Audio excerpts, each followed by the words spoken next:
যখন শুরুতেই হয়তো আমরাও ওরকম বলেছি যে কেমন আছেন, এখানে এসে কেমন লাগছে। ডেফিনেটলি ভালো আছি, সেই কারণেই আসতে পেরেছি। যদি অসুস্থ থাকতাম, যদি কোনো সমস্যা হতো তাহলে আসতে পারতাম না। তো এই ব্যাপারটা হয়। আর আমার গেস্টদের সাথে আসলে সবসময় আমার যেটা হতো যে আড্ডাটাই বেশি হতো, গল্প আড্ডাটাই বেশি হতো। সেটাই হওয়া উচিত, প্রশ্নোত্তর পর্বটা কম হতো। হ্যাঁ, এই জন্য আসলে সাক্ষাৎকার বলাটা একটু খুব একটা ভালো লাগে না। আচ্ছা, তাহলে আপু প্রথমে একটু জানতে চাই যে এখন এই মুহূর্তে আপনার ব্যস্ততা কি নিয়ে কাটছে? আপনি বিভিন্ন কাজ করছেন, এই মুহূর্তে আপনার সব থেকে বেশি আপনার মনোযোগ কোন দিকে? আসলে তুমি যেটা বলেছো যে অনেকগুলো কাজ নিয়ে ব্যস্ত আছি, কিন্তু রিসেন্টলি আমার মেইন কনসেন্ট্রেশন হয়ে গেছে টু ওয়ার্ক ফর পিপল। তো সেটার জন্য ফাউন্ডেশন থেকে কিছু কাজ আমরা করছি। ফান্ড রেজিং এর জন্য বেশ কিছু এক্সিবিশনের কাজ করেছি, সেই কাজটা ছোট ছোট করে আগাচ্ছে। কেয়ার গিভার ট্রেনিং এর জন্য আমরা চেষ্টা করছি। তো আসলে মানুষের সাথে যাতে থাকা যায় সেই জন্য চেষ্টা করা, কিছু ইম্প্যাক্টফুল কাজ করা। এবং সেই সাথে আমি বলতে চাই যে আমি নতুন একটা হয়তোবা শো কিছুদিনের মধ্যে দেখতে পাবে লোকজন, যেটা আমি এখনও এটা রিভিল করতে চাচ্ছি না, সেটা নিয়ে আমি কাজ করছি। সো মানুষের মধ্যে অ্যাওয়ারনেস ক্রিয়েট করবার জন্য কিছু একটা তো মেসেজ রেখে যাওয়া দরকার।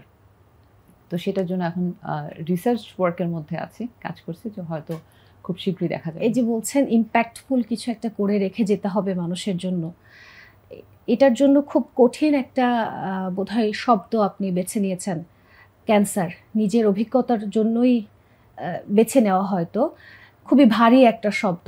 আমি এ বিষয়ে জানতে চাইবো, তবে আমি চেষ্টা করব যতদূর সম্ভব সেন্সিটিভ থাকা যায়। আমি আজকে সামাজিক মাধ্যমে একটা পোস্ট পড়ছিলাম, একজন ক্যান্সার রোগী, উনি লিখেছেন উনি রিসেন্টলি ধরা পড়েছে ওনার ক্যান্সার। তো প্রথম যেই 20টি কল উনি পেয়েছেন, 20টি কলের মধ্যে 18টি কল এরকম ছিল, কি ক্যান্সার হয়েছে তোমার, আমি রিভিল করছি না, এতটুকু আই গেস আমি বলতেই পারি, কি ক্যান্সার হয়েছে তোমার, তুমি আচ্ছা এটাতে তো বেশি দিন বাঁচা যায় না, অনেক খরচ, মনে হয় পারবে না, এই ধরনের প্রশ্ন। এই যে আমি জানি না আসলে বাইরের দেশে এই ধরনের কালচার আছে কিনা, উনি বেশ কষ্ট নিয়ে লিখেছেন যে আমি নিজেই এখনো বুঝে উঠতে পারিনি।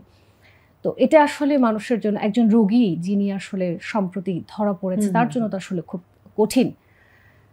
তো এই ধরনের এইরকম সিচুয়েশনে যেটা হয়, আমাদের দেশের মানুষের না সত্যি কথা বলতে কথা বলার যে ভঙ্গি বা বাচন ভঙ্গিগুলো বা ওয়ার্ড পিকিংটা সবসময় রাইট হয় না, এবং ম্যাক্সিমাম ক্ষেত্রে খুব নেগেটিভলি যার সঙ্গে কথা বলছে তার উপরে যে ইম্প্যাক্ট ফেলে এটা তারা বুঝতে পারে না।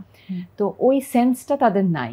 তো কাউকে যখন তার কোনো উইক পয়েন্ট নিয়ে কথা বলা হচ্ছে, যে আমার কাছে সবসময় মনে হয়েছে যে একটা মানুষকে যখন মেন্টালি বুস্ট করা যায় তখন কিন্তু অনেক কিছুই করা সম্ভব। আমি যেমন রিসেন্টলি তুমি যে গল্পটা বললে, এরকম একটা গল্প আমি কিছুদিন আগে দেখছিলাম। একটা বাচ্চা হওয়ার পরে থেকে, তখন পোলিও থাকে না, অনেক বাচ্চাদের পোলিও থাকে, তো হাঁটতে পারে না, চলতে পারে না। তো ডক্টর তাকে বলে দিয়েছিল ওই বাচ্চাকে যে বাচ্চা কখন দৌড়াতে পারবে না, কিন্তু তার মা যখন তাকে প্রতিদিন বলতো যে তুমি দৌড়াতে পারবে, তোমার পক্ষে সম্ভব। সো মানুষকে যে জিনিসটা বারবার বলা হচ্ছে, ওর ব্রেন কিন্তু সেটাই ক্যাচ করবে এবং সেই অনুযায়ী সে অ্যাক্ট করতে থাকবে। তো সেই কারণে সবসময় পজিটিভ কথা বলাটা খুব জরুরি। যখন আমি স্কুলে শিক্ষকতা করেছিলাম অনেক বছর, আমাদেরকে সবসময় বলা হতো কোনো বাচ্চাকে নেগেটিভ কথা বলা যাবে না।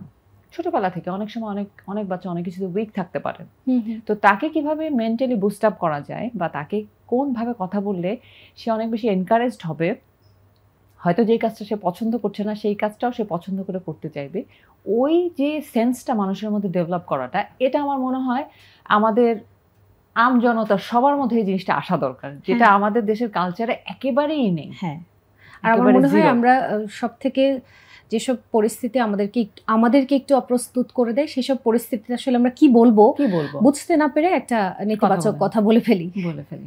এই যে হয়তো কারো বাচ্চা হচ্ছে না, তোমার তো বাচ্চা হচ্ছে না, ভাই দরকার কি তোমার এই কথাটা বলা?